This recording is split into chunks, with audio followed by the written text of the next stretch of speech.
بسم اللہ الرحمن الرحیم۔ السلام علیکم ورحمۃ وبرکاتہ۔ محترم ناظرین، آج میں آپ کو درود پاک پڑھنے کا بہترین طریقہ بتاؤں گی۔ ایسا بہترین طریقہ کہ جب اس طریقے کے ساتھ آپ درود پاک پڑھیں گے تو آپ کو سکون بھی بڑا آئے گا اور کامل یقین کے ساتھ اور خشوع و خضوع کے ساتھ آپ کا درود پاک پڑھا جائے گا۔ دیکھیں، درود پاک پڑھنے والے دو طرح کے ہوتے ہیں۔ ایک وہ ہوتے ہیں جو غفلت کے ساتھ درود پاک پڑھتے ہیں، توجہ کے ساتھ درود پاک نہیں پڑھتے، بغیر خشوع و خضوع کے ساتھ درود پاک پڑھتے ہیں۔ اگرچہ ان کا درود پاک پڑھنا قبول بھی ہوتا ہے اور اس پر انہیں ثواب بھی ملتا ہے، اور ایک وہ ہوتے ہیں جو کامل توجہ کے ساتھ درود پاک پڑھتے ہیں، خشوع و خضوع کے ساتھ درود پاک پڑھتے ہیں، جو حضور صلی اللہ علیہ وآلہ وسلم کا مبارک تصور ذہن میں رکھ کر درود پاک پڑھتے ہیں۔ تو یہ وہ درود پاک پڑھتے ہیں کہ ان کی روح روحانیت کی طرف جلدی پرواز کرتی ہے، ان کے سامنے سے حجابات اٹھنا شروع ہو جاتے ہیں، ڈھیروں برکتیں، رحمتیں، فضیلتیں اور بشارتیں ان کو نصیب ہوتی ہیں۔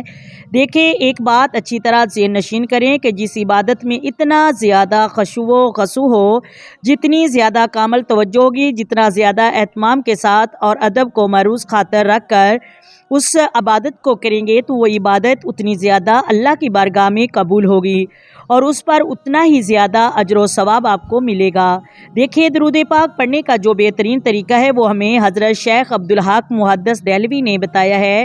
آپ فرماتے ہیں کہ درود پاک اس طرح پڑھو کہ گویا حضور صلی اللہ علیہ وآلہ وسلم تیرے سامنے موجود ہیں، اور اس طرح پڑھا گیا وہ درود پاک سن بھی رہے ہیں اور تجھے دیکھ بھی رہے ہیں۔ تو جب اس طرح درود پاک پڑھا جاتا ہے تو وہ خشوع و خضوع نصیب ہوتا ہے، بندہ حیران رہ جاتا ہے۔ اور جب اس طرح درود پاک پڑھتے ہیں ان کو کیا ملتا ہے؟ ایک بزرگ گزرے جو حضرت حامد کبیر، آپ کا درود پاک پڑھنے کا جو اندازہ تھا وہ یہ تھا کہ جب یہ درود پاک پڑھتے ان کا تصور مدینہ شریف میں ہوتا کہ میں مسجد نبوی میں موجود ہوں اور معجز شریف کے سامنے بیٹھا درود پاک پڑھ رہا ہوں، سنہری جالیوں کے سامنے بیٹھا درود پاک پڑھ رہا ہوں۔ جب یہ درود پاک پڑھتے تو اس تصور کے ساتھ آپ درود پاک پڑھا کرتے تھے۔ پھر جب آپ پر کرم ہوا، مدینہ شریف کی حاضری کا شرف حاصل ہوا، اور جب حضور علیہ الصلوۃ والسلام کی مقدس بارگاہ میں حاضر ہوئے تو عرض کیا کہ یا رسول اللہ صلی اللہ علیہ وآلہ وسلم، جب میں درود پاک پڑھتا تھا تو اپنی روح کو آپ کی بارگاہ میں بھیجتا تھا، میری روح آپ کی بارگاہ میں حاضر ہو کر درود و سلام کے نذرانے پیش کرتی تھی۔ یا رسول اللہ صلی اللہ علیہ وسلم، آج میں اپنی روح کو جسم کے ساتھ لے کر آیا ہوں، آج کرم فرمائے۔ یہ الفاظ دعائے عجب سی آپ پر کفیت طاری ہوئی، اور آپ کے السلام علیکم کہنے پر جب آپ ہاتھ سنہری جالیوں کے سامنے بڑھائے تو اہل مدینہ نے دیکھا کہ موقع پر موجود زائرین نے دیکھا، وہاں پر موجود عاشقان رسول نے دیکھا کہ سنہری جالیوں سے حضور علیہ الصلوۃ والسلام کا دست اقدس باہر تشریف لایا، جن کو چومنے کا بھی شرف حاصل ہوا۔ جو کامل توجہ کے ساتھ درود پاک پڑھتا ہے، خشوع و خضوع کے ساتھ درود پاک پڑھتا ہے، جو حضور علیہ الصلوۃ والسلام کی محبت میں ڈوب کر درود پاک پڑھتا ہے، جو اس طرح درود پاک پڑھتا ہے اسے ایسے ہی برکات نصیب ہوتے ہیں۔ ہمیں بھی چاہیے کہ ہمیں بھی اس طرح سے درود پاک پڑھنا چاہیے۔